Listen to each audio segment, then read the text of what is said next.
All right, what's going on, guys? It's Liam Crowley here, alongside Mike Gillis. Mike, give a shout. What's up, guys? It's been a while. Yeah, to be frank, it's been 9 full months. I logged back into my Spreaker account and saw that our last podcast was back in May. We did an Infinity War recap, which feels like forever ago now since we already have the Endgame title and trailer. So just to give a little update, me and Mike are both in college now. Mike We are. in Rhode Island, while I'm in Syracuse, New York. So we are doing this over FaceTime, but in Syracuse, there's a bunch of cool stuff. They gave me a podcasting studio, essentially, and I have a good amount of time, and I figured, might as well bring the podcast back now since we have a microphone. We're still going to work out the kinks with how we'll sound both pretty clear over FaceTime because we can't be in the same room, unfortunately. But the equipment here is pretty good, and we're excited to be back. Yeah, definitely. I mean, we've seen pretty good movies, and there's a lot of news coming out right now. So I think this is going to be mostly a news-based show today. Yep. Because the last movie I saw in theaters was Aquaman, at least. Yeah. So it's been a while. That movie came out in late December, so it's been a while. It's kind of already been talked about. So we're going to talk about stuff that's coming out soon. So yeah, just to give an update on the show, I know a lot of times we've taken a hiatus and come back, and we say we're going to go back weekly. No more of that. We are back as a weekly show. I am committed to this. We have a lot of cool things that we can do now with the better equipment. And we want to be strictly a weekly show. We want to bring you the box office breakdowns, the news. We want to do a movie a week. Obviously, with me and Mike being in different states, most of those movies will probably be on Netflix or an Amazon Prime. Or Prime or something. Some sort of streaming service where we can both easily access it. But I already have a great movie in mind. I already have a great movie in mind. Fantastic. And so we just figured Oscar season is approaching. January is like the whole start of a new movie year.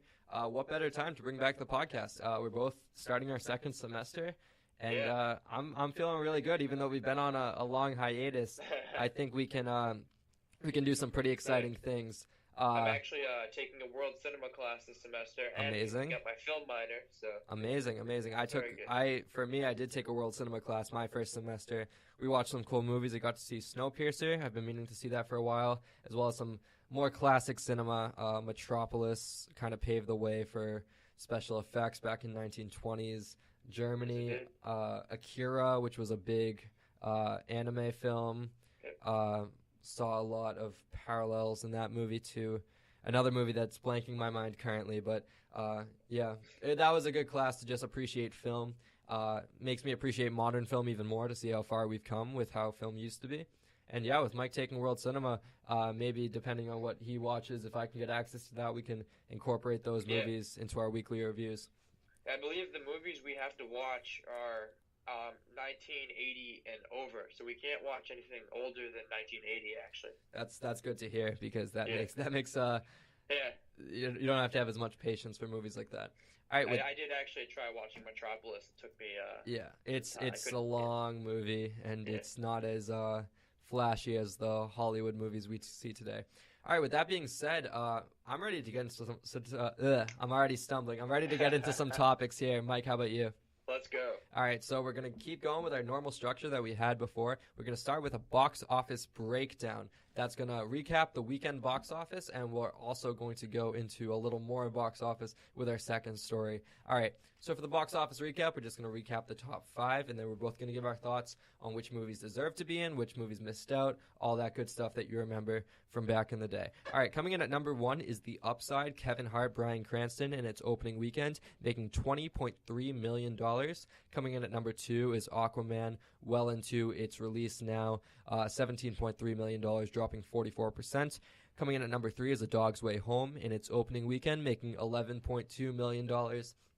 Number 4, Spider-Man Into the Spider-Verse, $9.05 million, dropping 31%. Been in theaters for a while now. And rounding out the top 5 is Escape Room, making $8.9 million, dropping 51%. So, Mike, just after hearing those box office numbers, what are your thoughts? What do you think missed out? Just thoughts in general. Well, it's January, so we're definitely going to see some, kind of a slump, I guess, in big movies for a while. Didn't the Bryan Cranston movie get some controversy or something with him playing a disabled person or something. I was reading that. Yeah, I heard some controversial stuff about that, as well as this being Kevin Hart's first release since the whole Oscars controversy. Oh, So, but apparently it's a very heartwarming movie, yeah. and for I believe it's actually a remake of a French film. If I read that somewhere. There's yeah, actually a movie, I might have. remake. I might have heard that. Production budget of 37 million. Already made half that back with the worldwide box office at 23 million. It'll definitely make its money back by the next couple weeks. And I'm happy Aquaman is still up there. Very good movie. I think it's gonna help the DCEU a lot. And if Shazam is any good, I think we're gonna see some new stepping stones in this movie universe, because it definitely took a lot to get over the slump of Justice League. Yeah, absolutely. I would love to do an Aquaman review at some point in our reboot time now, because even though a lot of people think it's like a silly movie, I thought it was the most fun I've ever had watching a DC movie. I think that's definitely what the DCEU needs to do now. Is like, you don't have to make a great movie; it needs to be fun, because the last couple movies you made were just no fun at all. And it didn't really feel forced either, because we saw with Justice League they incorporated a little humor, and it seemed off-putting for like Ben Affleck's Batman, who we saw be so gritty. Aquaman, from the start, from the get-go when he was introduced, he was more of like a humorous, not comedic character necessarily, but more laid back, not taking his role so seriously. Other movies I want to point out, Spider-Man Into the Spider-Verse. Obviously, even though I don't think it had a big marketing campaign like the likes of Aquaman, the word of mouth for this movie is phenomenal. Yeah, I do know about a lot of word of mouth. I've been told to see this movie a lot by friends. I just haven't had the chance to. I've been pretty busy, but I do still want to see it, because that's Spider-Man. Love Spider-Man. Been playing a lot of the video games, so. Yeah, with Into the Spider-Verse, I remember when they first announced that they were going to do an animated Spider-Man movie, it just seemed like another Sony gasping for air, trying to get anything. You know, we see Sony, 21 Jump Street is successful, and they're like, oh, more and more of these. You guys like these? And then they recently canceled the Men in Black 21 Jump Street crossover. That's obviously going to be a reboot with Hemsworth and Tessa Thompson getting back together after Thor Ragnarok.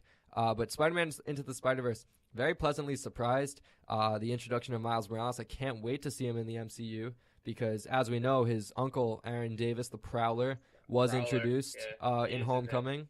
Is that just an Easter egg? I don't believe so, because you don't get someone like Donald Glover to play a 2-minute role in Homecoming if you don't plan to keep him around. But yeah, with that being said, that's about it for the top 5 in the box office. But there is. I'm surprised Bumblebee is still not in there. Oh, true. That's a good one. Bumblebee and Aquaman came out around the same time, and Bumblebee has amazing critic reviews. So yeah, they say it's the best they say it's the best Transformers movie.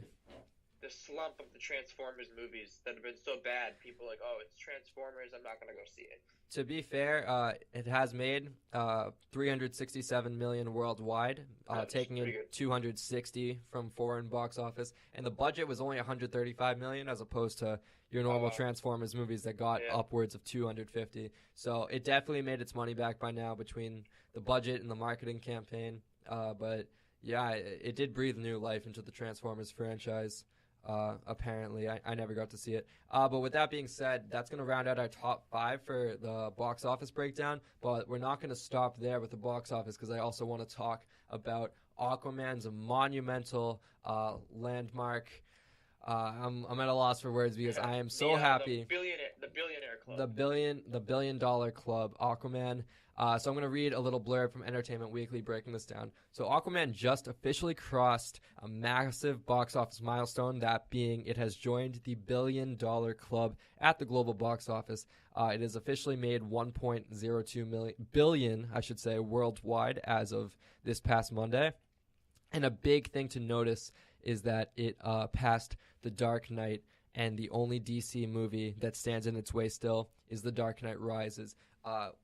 I don't think we might see it past that. It's towards the end of its tenure in terms of the big box office numbers. But I want to read a tweet from James Wan, Aquaman's director, who said after Aquaman passed $1 billion, he says, "Thank you from the bottom of my heart to everyone who has supported this underdog, from making this non-mainstream character, and yes, with leading POC individuals in front and behind the camera, connect on such a huge global scale. In the words of Aquaman himself, mahalo." So, Mike, your thoughts on Aquaman joining this elite club of $1 billion? I'm very happy this is happening. As we said before, I really enjoyed this movie. The DCEU has been made fun of, has been pushed down. It's been set up. It's not going to work, but it seems like it's working now. We can only look to the future now. I mean, Aquaman in some ways is already the past. We're looking towards Shazam already to see if possibly another not as well-known superhero or made fun of superhero could do the same thing Aquaman did. Yeah, absolutely. Aquaman, I know we said a lot when in the first call it like the first season of this podcast that the DCEU is dead in the water. Dead, yeah. But for me, Aquaman, I never viewed it with negativity. I always had a glimmer of hope with it because you don't have a director that's abiding by the machine, kind of, with like Zack Snyder and who directed Suicide Squad, David Ayer, right? Yeah. James Wan is a completely different director, a big horror movie director with the Conjuring films, and he also directed Fast and Furious 7, so he can do these big blockbuster movies. And I was looking forward to the approach, and I also, out of all the actors cast in their roles, Jason Momoa, out of between Ben Affleck and Henry Cavill and Gal Gadot, even though all three of them are happy. Well, I don't know if we can say happy with Ben Affleck, but all three of them took their roles seriously. Jason Momoa seemed to have the most fun overall, and I think that really showed. And in terms of his filmography, this is his first real big role. He's a household name because he played Khal Drogo on Game of Thrones, and he did some movies in between, but Aquaman was his first real take at the spotlight of Hollywood, and he took that and he ran with it. And without Jason Momoa's performance, I don't know if this movie might have made as much money due to the visual effects and all that and the big scale, but it definitely wouldn't have resonated as strongly as it did with me. He took this role, and I think he had so much fun with it. He also realized how important it was for him to get this right, because of how the other movies have just not worked. Even Wonder Woman, looking back on it, Wonder Woman isn't a fun movie, is it not? It's not fun. It's a happy medium between the darkness of Batman v Superman and Aquaman. It's not as bright as Aquaman. Yeah, I think DC doesn't need to copy, because I feel like they're not copying Marvel with Aquaman. I don't think. I feel like it's definitely its own fresh breath of air. It's a perfect amalgamation of Black Panther and Thor in terms of the whole throne aspect. Bit of Ant-Man and the Wasp. With the whole Nicole Kidman. But I don't think it's just those three films combined. I think it took elements of originality, and even though it does follow the whole hero quest kind of to a T, I think the execution was remarkable. I think it's a very different superhero movie than we've seen in a while, because Marvel has not tried to explore. Well, they can't with Namor, because Namor's rights are owned by Universal, actually. But Marvel hasn't done this kind of visuals that Aquaman tried. And it seems like Marvel is going up to space as DC is going underwater. Yeah, and as we saw with Justice League, we saw Aquaman and Mera have that one conversation, and Zack Snyder chose the visual cue of making the air bubble so they could talk. I liked how this movie didn't do that. Everything was underwater. Their voices were slightly altered, so you could tell that they were the ripple. They were underwater, and it didn't feel too CGI heavy. Yeah.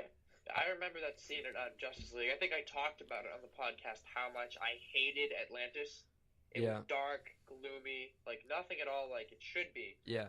It looks like they retconned some of this. Mera looks completely different. Yeah, Mera's costume is a bright turquoise as opposed to the dark green, the army green that she had before, and it was more armor based. Well, this was more of kind of like a wetsuit in general with the scales on it.